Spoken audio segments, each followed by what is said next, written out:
Awesome stories, guys. This is pretty good. So we're gonna have some time for questions, and I'll just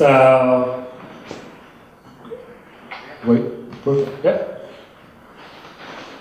First question is for Steve, which is what awesome HR culture matching application do you use? And the second question is for the entire panel, have you seen Mr. Robot?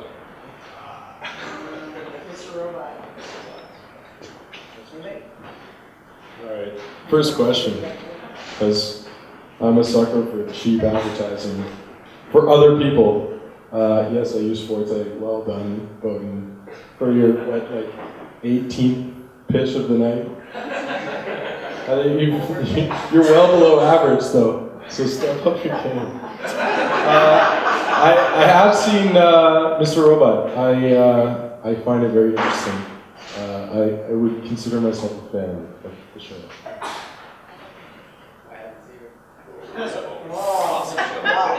I watch more TV than anybody.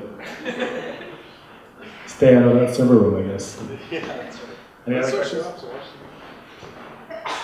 This is anything special that any of you do or have done recently, especially to protect your job when these things happen, and someone management over there, and then start questioning you as to what you did for all of these incidents. Because to me, I'm not the technology of that contact. But I find it quite fascinating because you talk with journalists, talk right club-wise, bullshit. But she was talking about the social implications of big data and all this type of stuff. You look at the gritty reality of the day-to-day jobs, when an incident happens, you guys are all in the front lines. Of course, you know what's going to happen. You're going to be blamed. You didn't do your job. You didn't do a job well enough. You didn't go to the course. You didn't go to the trick. Whatever they say, is there anything in particular that you can tell the people here, most of them install a text, what they can or should do specifically when that happens? Yeah, I think, sorry to say tonight again, but a big part of this, if you're already in a bad organization, there's a lot that you can do to protect yourself. Basically, keep records, have conversations with people, try and implement some kind of an incident tracking system. Like VicDrops, for example, is a great one that will hook into all your systems and just basically give you a timeline of when things happen, and so that you can sort of put together a post-mortem automatically. But if you're not in a blameless culture, if you're not in, and this is where I would have plugged Forte anyways, Bowden, but if your culture is less than perfect, you do have to look out for yourself. You have to look out for your coworkers and sort of make sure that you're communicating and collaborating as much as possible. Because if nobody knows what you're doing but you, that's how people get blamed, right? If you're not sharing enough information, that's when there's misunderstandings that happen. That's when people make assumptions about you being neglectful and not doing your job. But if you're open and honest about what you're doing and the challenges that you're facing and the gaps and the weak points that you see, I think if it's all on the table, then it's a lot easier to deal with that situation when it comes up, because you're on record saying that this was a weak point that you brought up.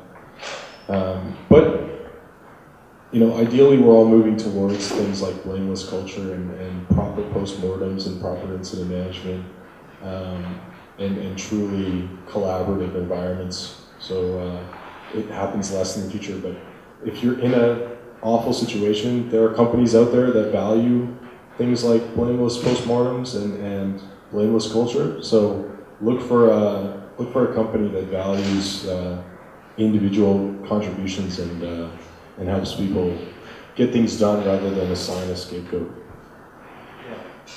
And I'll add, like in my specific example, it also comes down to risk analysis and management. Essentially, we save by moving data centers $1 million in a year. Even if at the end of the day it was 400 grand or whatever number was out of the reports, it's worth it. It's absolutely worth it to have done that move. And I think that the smaller the team gets, the more you have to analyze the risk of the things you're doing and at least document the things that you see as gaps. So like the geographic redundancies that no one in the history of any business wants to pay for, you document that risk. You just do your job by calling out those risks and listing what you can do to mitigate disaster. And if that's nothing, that's fine. But as Steve says, blameless or blameful, at the end of the day, you have to understand the risks of what you're doing and also try to understand how to get better. That's basically it. If you're not appreciated for doing those when shit hits the fan, just get out, just run.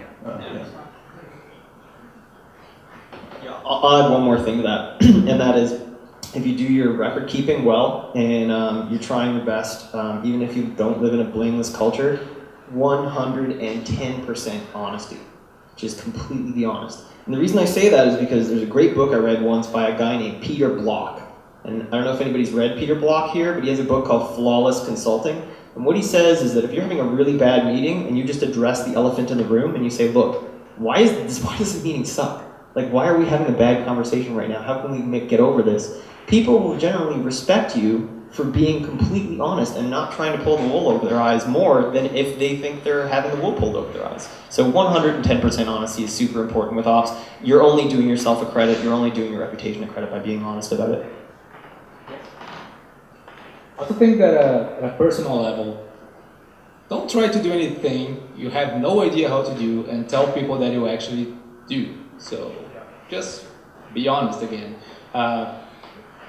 You don't go out and try to write an iOS application just because you learned about Swift a day ago and go find a job doing iOS development. So it's just not how it works. So pretty much be honest to yourself. Any other questions?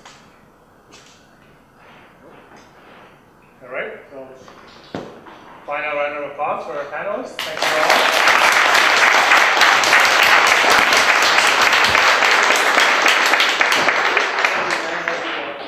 All right, so